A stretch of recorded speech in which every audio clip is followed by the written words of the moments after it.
Mapagpalang araw mga kasawlo, kumusta po kayo? Kumusta po ang lahat? Syempre, bago po ang lahat ay magpa-pack pose muna po pala tayo. Ayan, nakapagluto na po pala tayo ng pindang or tocino.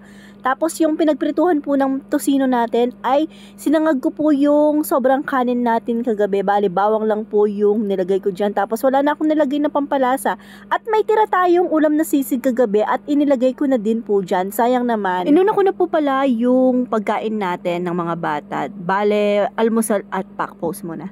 Bale, almusal at lunch na po pala yan. At habang hindi pa po gising or hindi pa nakabangon yung mga bata, ay inasikaso ko muna yung paninda po natin. Inuna ko na yung ating lelot mais. Dahil kailangan pa natin palamigin yan bago natin isalin sa kanya-kanyang mga tab.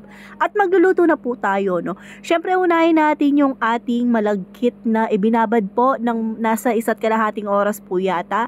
At yung ginayat nating mais kanina. Tapos yung busal po ay hinugasan natin at yun yung ilalagay nating sabaw po. Tapos naglagay ako ng 1.5 kilong wash sugar at yung pangalawang gata po pala ay pinangsabaw din po pala natin. Pinapadagdag ko po yung inaanyad sa suki natin. At habang nakasalang po yung ating ginataang mais po na mga kasawlo, ayan, kumain na po kami ng mga bata. Nasa 10:30 na po ata, ayan, bale, almusal at lunch na.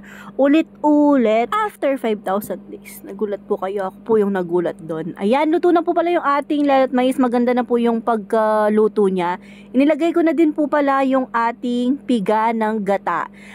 Ayan po, hindi po natin tinitipid sa gatayan mga kasawlo. Ang dami pa pong naghahanap ng ginataang mais. Kaso po, sakto lang yung pina-order natin today, yung pinasobra natin, lalo na po at maulan. Iniisip ko po kasi yung pag-deliver natin. At ayan, luto na po yung ating ginataang mais. Na hindi namin alam kung ano yung pipiliin namin ni asawa. Naglalaban yung ginataang mais or sampelot po ba? Anyway, highway, ayan, kaluto po ng ating lelot mais. Nakapagpahinga pa po ako nakahiga pa po ako ng mga nasa 45 minutes. At ayan po, after 45 minutes, nung medyo malagmig na pong konti yung ating lelot mais, ay isinalin ko na po yan sa ating tab. At hindi ko po muna tinakpan yan. Hindi natin siya pwedeng takpan para hindi po siya mag-moist. At ayan, pagkatapos po natin asikasuhin yung ating ginataang mais, ayan, isusunod naman natin yung ating sopas. Nagpa-order po ako ng pack post. Ay, nanano yun, chi! Makaltoya pa mo. Tiyara, pala mo winida po. At ayan po, no, dahil umuulan po dito sa Pampanga, maulan po ngayon dito sa Pampanga, nagpa-order po tayo ng sopas. At praise all to God po, sold out po yung isang malaking tulyasi po ng ating sopas. Ayan, bali gigisa lang po natin yan, yung giniling natin, tapos yung hotdog. Ginigisa ko po pala yung hotdog sa sopas mga kasawlo para hindi sariwa yung lasa niya. At linagyan ko po yan ng patis, tapos 2 Knorr cubes, paminta, ginisa, asin, at saka naglagay po ako dyan ng 2 pakete ng Magic. Ayan, pakukuluin po muna natin yan bago natin ilagay yung ating elbow pasta. Ay, excuse po no mga kasawlo. Ayan, nagbaburp po si asawa dito siya sa tabi ko habang nagbo-voice over ako. Wala lang, share ko lang. At ayan po, nung kumulo na, doon ko na po inilagay yung ating elbow macaroni. At pakukuluin pa po natin ng konti yan bago naman natin ilagay yung ating mga gulay gaya po ng carrots, red bell pepper, at saka celery. Naglalagay din po ba kayo ng celery sa inyong sopas? Ako po naglalagay kasi ang bango niya, ang bango talaga niya sa sopas. Depende po, no, pero ako po nababanguan po ako sa sopas pag meron siyang celery. At naglagay din po pala ako dyan ng 3 lata ng malaking evaporada, or depende po sa inyo kung ano yung gusto. Pwede namang fresh milk din po, pero ako po mas prefer ko po yung evaporada. At naglalagay din po pala ako ng margarine. Hindi ko po ginigisa yung margarine ko mga kasawlo kasi ang sarap po ng lasa niya. Lasang-lasa mo yung margarine pag hindi na siya sinama sa sa gisa po. Buhay na buhay yung lasa niya. At naglalagay din po ako ng pampalapot.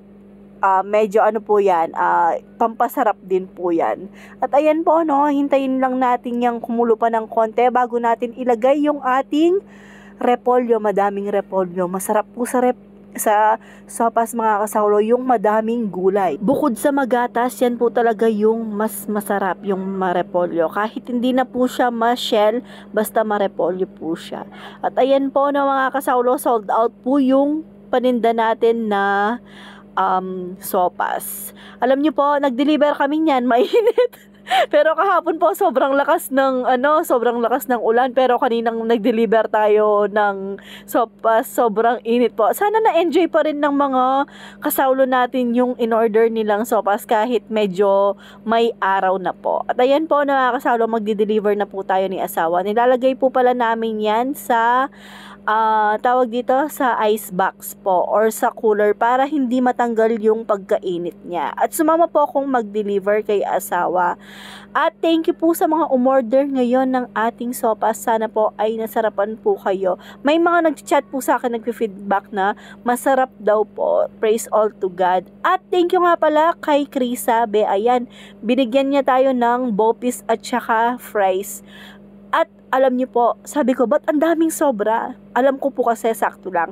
Ngayon po pala may nakalimutan tayong i-deliver at dineliver din po natin agad yan. At kumagat po ako ng mga ilang peraso sa ating fries dahil kinikindatan po ako. Pero inuwi ko din po yan para sa mga bata para may pang meriendas na sila. So ayan mga kasawlo, hanggang dito na lang. God bless us all po. Bye!